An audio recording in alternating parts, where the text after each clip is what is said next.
आज मेरे को समझ नहीं आता मैं उसको पढ़ाऊं या मैं खुद पढ़ूं। मैं करूं तो क्या करूं। सरकार ने कोर्ट ने किसी ने हमें ना घर का छोड़ा ना घाट का, धोबी का कुत्ता बना के रख दिया। अब हमें समझ नहीं आ रहा हम क्या करें।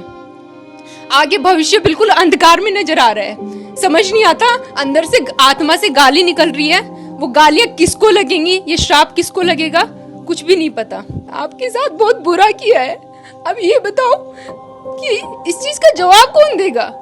बेटी थी, उसकी तरफ देखती हूँ तो मेरे को लगता है कि हाँ मेरे को हिम्मत नहीं हारनी है।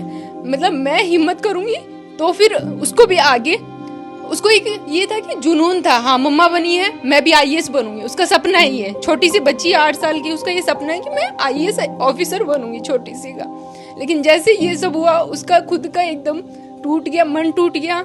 हम लोगों की एकदम आत्मा सी बिखर गई। समझ नहीं आ रहा हम क्या करें क्या नहीं करें, कहाँ जाए, किससे अपील करें। इसको देख के रोना ही आता है बस। सुबह इसको देख के रो लेते हैं, शाम को रो लेते हैं, पूरे दिन यही रहता है। अब इसको पैक करके भी नहीं रख सकते। तो शान लगती थी, ये 2 सितारे जो इस वर्दी पे लगे थे ये शान थी हमारी। जब इसको पहनते थे ना गर्व से चलते थे छाती चौड़ी करके। मेरे पीछे दीवार पर टंगी ये वर्दी सपनों का नहीं बल्कि अब टूटी उम्मीदों का आईना बन चुकी है। क्योंकि जिस वर्दी को पहनकर फक्र से लोगों के बीच चलना था, लोगों की सेवा करनी थी, अब उस वर्दी को दीवार पर टांग कर खून के आंसू रोना पड़ रहा है।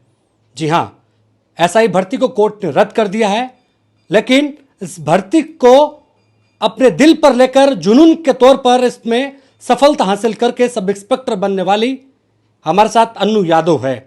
अन्नू यादव झुंझुनू से आती हैं, जिन्होंने कड़ी मेहनत करके इस वर्दी को हासिल किया, उन सपनों के साथ कि जनता की सेवा करेंगे, परिवार का नाम रोशन करेंगे। परिवार का नाम रोशन भी किया, वर्दी को हासिल भी कर लिया, लेकिन अब उस वर्दी को पीछे दीवार पर टांगना पड़ रहा है। अनु जी, कड़ी मेहनत की, सफलता हासिल की इस वर्दी के लिए, अब आज उसी वर्दी को आप देख सकती है, पहन नहीं सकती। जी सर 2021 में मैंने एसआई भर्ती का फॉर्म लगाया।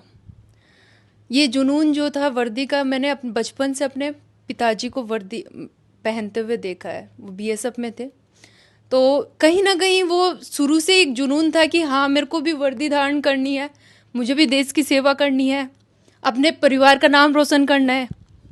लेकिन जिस हिसाब से कोर्ट अब हमारे साथ अन्याय कर रहा है, अब हमें समझ नहीं आ रहा हम कहाँ जाएं, अब हम क्या करें।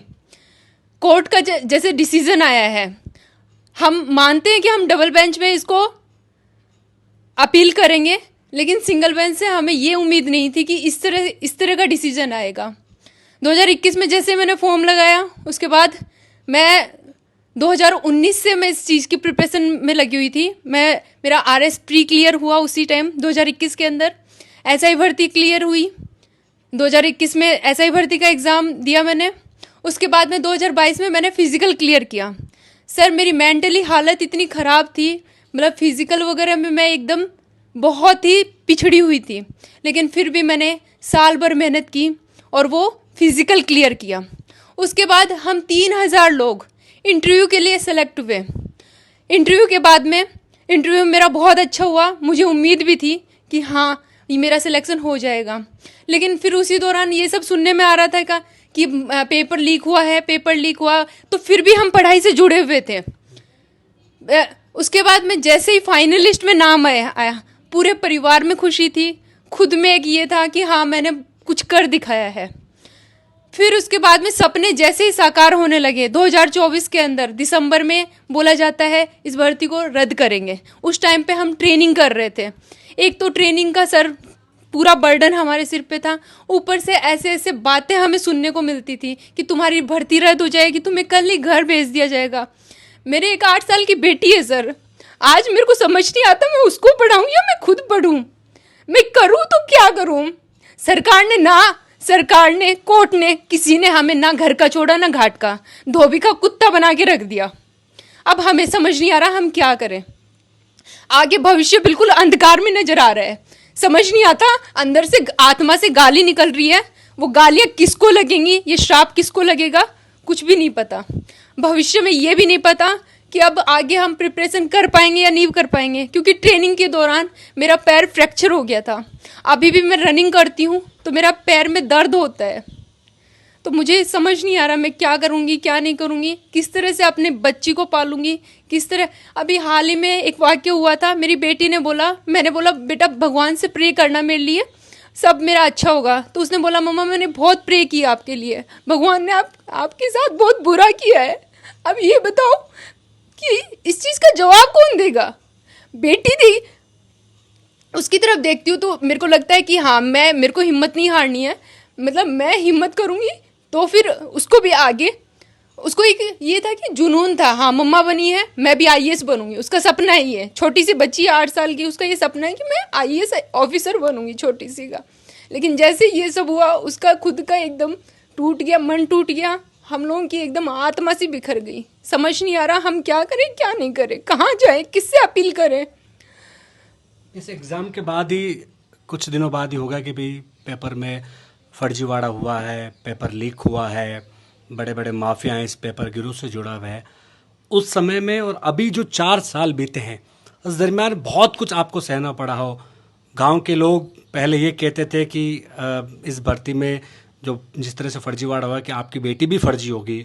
जब आपने इस वर्दी को हासिल करके बता दिया कि मैं फर्जी नहीं हूँ, जितनी भी जांच एजेंसी आई सब ने से आपको होकर गुजरना पड़ा, तब क्या मानसिक तौर पर आप मजबूर रहते थे? कैसे आपको कहा जाता था, कैसे जांच होती थी आरपीए के अंदर?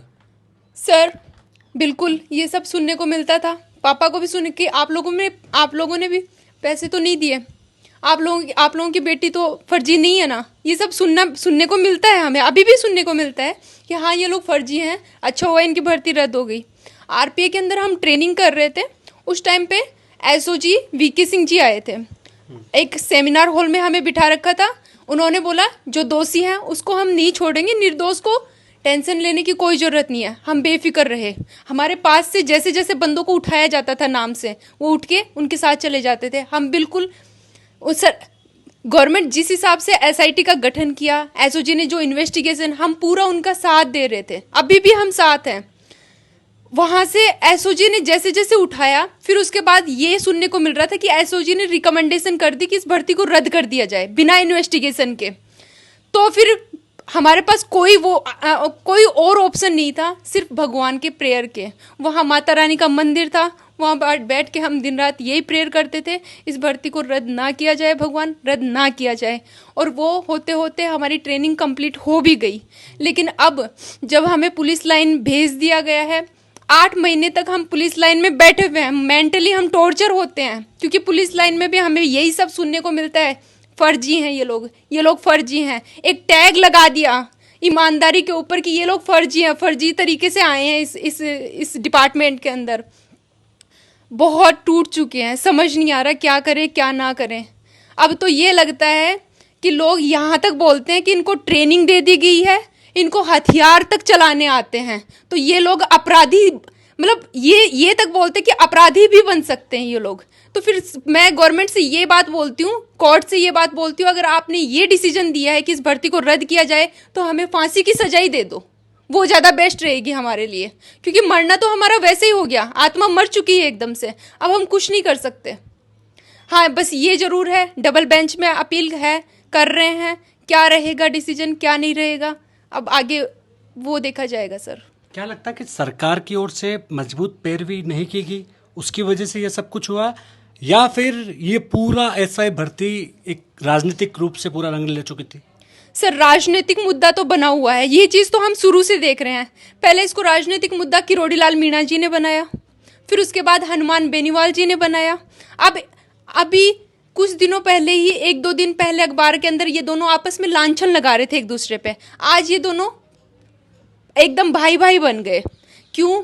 अब कोर्ट इनका स्वतः संज्ञान क्यों नहीं लेती, या फिर ये कोर्ट, ये न्याय प्रणाली सब सिर्फ गरीब बच्चों के लिए ही है, सिर्फ उनको ही ये है कि हाँ इन गरीबों का बस खून चूसते रहो। अगर यहाँ पे हमारी जगह अमीरों के बच्चे होते तो क्या उनके साथ ऐसा होता?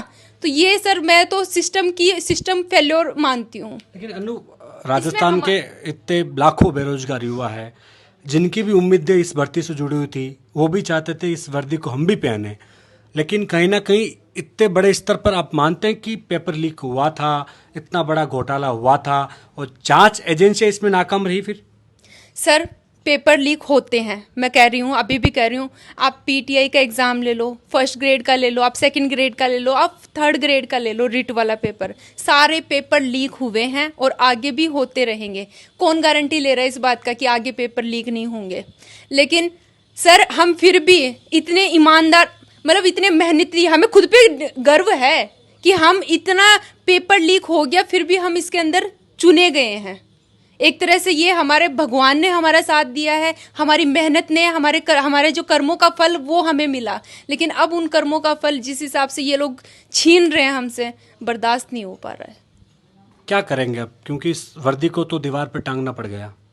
सर, अब आगे जब तक कोई डिसीजन नहीं आता, इसको देख के रोना ही आता है बस। सुबह इसको देख के रो लेते हैं, शाम को रो लेते हैं, पूरे दिन यही रहता है। अब इसको पैक करके भी नहीं रख सकते। तो शान लगती थी, ये 2 सितारे जो इस वर्दी पे लगे थे, ये शान थी हमारी। जब इसको पहनते थे ना, गर्व से चलते थे छाती चौड़ी करके। अब समझ नहीं आ रहा अब क्या करेंगे, कुछ अंधकार में है भविष्य एकदम। इस वर्दी को पहनकर आप गांव भी गए थे, पहली बार में क्या था और अब? सर, रिएक्शन बहुत ही चौंकाने वाला था। हर कोई सिर पे हाथ रख रहा था, आशीर्वाद दे रहा था। तब सब ये जो जितने भी लोग हैं जो आज बोल रहे हैं हाँ बहुत हुआ, अच्छा हुआ इन लोगों के साथ, उस टाइम पे ये सब हितैषी बने हुए थे। और आज फिर ये जैसे ही भर्ती कैंसिल होने की बात आई, सब बोलते हैं बहुत अच्छा हुआ, बहुत अच्छा हुआ। मतलब ये लोग हमारे इमोशंस प्ले कार्ड खेल रहे हैं एक तरह से। अब आपको क्या लगता है कि आने वाली भर्ती में आप तैयारी करेंगी या फिर नहीं? सर, टूट चुकी हूँ। पुलिस डिपार्टमेंट के अंदर तो अगर दोबारा से पेपर देना पड़ता है तो मैं पुलिस डिपार्टमेंट में तो मैं नहीं जाना चाहूँगी अब। हाँ, ये है कि हाँ, अपनी बच्ची के लिए अब ज़रूर मैं कुछ करना चाहूँगी। बैठ के उसको घर पे, पता नहीं क्या होगा क्या नहीं होगा, या तो आरएस की प्रिपरेशन करूँगी या फिर घर पे ही बैठूँगी। अब मुझे नहीं लगता मैं इसके लिए फिर से, क्योंकि अब ना तो इसके लिए वो जुनून रहा जो हमारे साथ, जिस तरह से हमारे साथ हम एक तरह से,